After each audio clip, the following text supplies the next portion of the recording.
imagine boarding a flight, excited for your journey, only to wake up and realize everyone around you is unconscious. The pilots, the passengers. The plane is flying, but no one is in control. This is not the plot of a horror movie. It's a real-life aviation disaster. The tragic story of Helios Airways Flight 522, also known as the ghost plane, is one of the most chilling air crash incidents in history. Before we begin, make sure to subscribe to the channel and turn on notifications so you never miss an air crash documentary like this one. If you love true aviation stories that uncover the mysteries behind the skies, then hit the like button and stay till the end.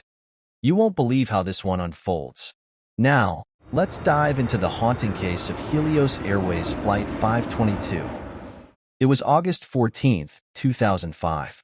Helios Airways Flight 522, a Boeing 737-300, prepared for departure from Larnaca International Airport. The aircraft had 121 people on board, 115 passengers, and 6 crew members.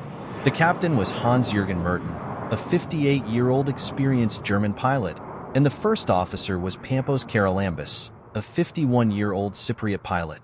Everything seemed normal. As the plane climbed past 12,000 feet, an alarm suddenly blared in the cockpit. It was a cabin altitude warning, the same alarm that warns pilots when an aircraft is taking off while not properly pressurized. This was the first sign that something was seriously wrong, but the pilots misunderstood the warning. Instead of thinking it was a pressurization issue, they thought it was a configuration error, something related to the takeoff settings of the aircraft. Moments later, oxygen masks deployed in the cabin. Passengers gasped for air. Flight attendants rushed to calm them. But in the cockpit, the pilots were still trying to diagnose the wrong problem. As the aircraft continued climbing, the oxygen in the cabin dropped dangerously low. At 18,000 feet, the crew should have immediately donned their oxygen masks. But they didn't, possibly because they were confused by the warning alarm. At around 25,000 feet, both pilots became disoriented, then unconscious. Without anyone at the controls, the plane continued to climb until it reached 34,000 feet, where it leveled off. The aircraft was now on autopilot, following its pre-programmed route toward Athens. Inside, the passengers also began losing consciousness, one by one. The flight had now become a ghost plane. A terrifying scenario where the aircraft was still in the sky, but no one was awake to control it. As Flight 522 failed to respond to repeated calls from air traffic control, Greek authorities grew alarmed. At 10:53 a.m., two F-16 fighter jets were scrambled to intercept the plane. As they approached, they saw something horrifying. Through the cockpit windows, the captain's seat was empty. The first officer was slumped over, motionless. The cabin looked lifeless. The plane was still flying, but no one was flying it. But then, something moved.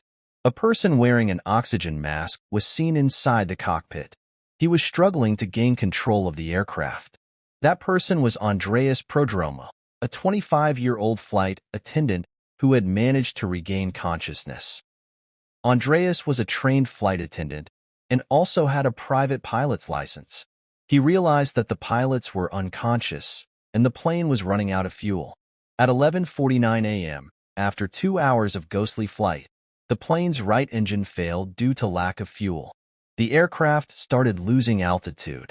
Andreas desperately tried to control the plane. He may have tried to communicate with air traffic control, but it was too late. At 12:04 p.m., the left engine also failed. The Boeing 737 began to dive. Just outside the village of Gramatiko, near Athens, the plane crashed into the hills at nearly 300 miles per hour. All 121 passengers and crew on board perished.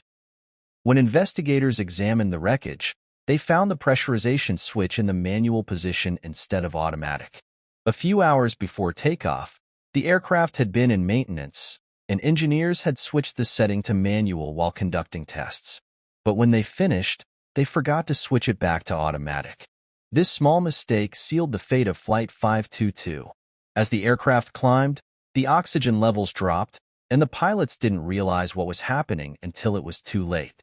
The cabin altitude warning alarm was supposed to alert them, but Boeing had used the same alarm sound for both takeoff configuration errors and pressurization failures. This may have confused the pilots, causing them to look for the wrong problem. After the crash, several safety changes were made. 1. Boeing changed the warning system to make sure the pressurization alarm sounded different from other warnings. 2. Pilot training programs were updated to improve awareness of cabin pressurization issues. 3. Maintenance procedures were revised to ensure that pressurization settings were properly checked before flights. This tragedy showed how one small oversight, a simple switch left in the wrong position, could lead to a catastrophic loss of life. Helios Airways Flight 522 became known as the ghost plane, a chilling reminder of how fragile air safety can be. The crash left deep scars in Cyprus and Greece, as families mourned the loss of their loved ones. The airline, Helios Airways, was shut down in 2006, just 1 year after the crash. Andreas Perdromou, the flight attendant who fought until the last moment, was hailed as a hero. His actions may not have saved the plane, but he gave everything he had to try. Today, every time a plane takes off, it does so with the lessons learned from past disasters, ensuring that no one else has to experience the fate of Flight 522. Thank you for watching. If you found this story interesting, don't forget to like, comment, and subscribe for more air crash documentaries. See you in the next video.